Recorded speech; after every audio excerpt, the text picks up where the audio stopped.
ዮሴፍ ካሳ እግዚአብሔር ምንድነው? ድንቅ ነው ታምረኛ ስለሱ ሰምተነው ወይስ ሲሰራ አይተሃል? አይቻለውኝ ሲሰራ ለምሳሌ ምን አርጎልሃል? ምድረ በዳዬን ዓለም ልሞታል ምን እያደረገስ አኖረ? አዳኝ ወጥመድ እያስመለጠ ደሞ ትላንት ቤትህ ሐዘን ነበረ፣ ዛሬስ ምስጋና ሞልቷል ከከንፈሮቼ። ልብህ ምን አድርጎ? በአምላኩ ታምኖ ማንን ይዞ? ኢየሱስን ይዞ። የረሳሁት ድሮ ሰላም አልነበረህም፣ አሁንስ የሰላም አምላክ ገብቷል ከቤቴ።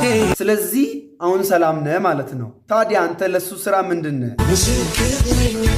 ልጠይቅሃ፣ ኢየሱስ ባለበት ምን ይሆናል? ባዶ ሸለቆ ውሃ ይሞላል። ስለዚህ ያንተ ደስታ በማን ነው? ሁልጊዜ በጌታ። ሁልጊዜ የፈለከው ነገር ባይሆንስ? ቢሆንም ባይሆን አያስጨንቀኝ። ቢጎድልህም እንዴ የገባ ነገር ቆይ ምንድነው? ዝም ብሎ መዘመር ሚደንቅ ነው። ስለዚህ ክብርን ለማን ትተዋለህ? ሰማይን ለሠራ ምድርን ለዘረጋ ምን ተገኘና?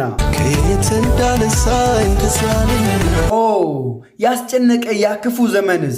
ያም ዘመን አለፈ። በትክክል በኢየሱስ የማይታለፍ የለም። ስለዚህ ከዚህ በኋላ ቀጥለ አትዘምርም? እኔ አልዘምርም፣ ማን ሊዘምር? ግን ስለሱ ስትዘምር አታፍርም? አላፍርም በጌታ። ትክክል። እኔም በኢየሱስ አላፍርበትም። እርቃኑ ሲታይልኝ አላፈረብኝምና እኔም ስለሱ ሳወራ አላፍርበትም። ኢየሱስ ክብራችን ነው። አስቀድሞ ወዶናልና እኛም እንወደዋለን። ኢየሱስ ክብራችን ነው። ዘመናችሁ ይባረክ።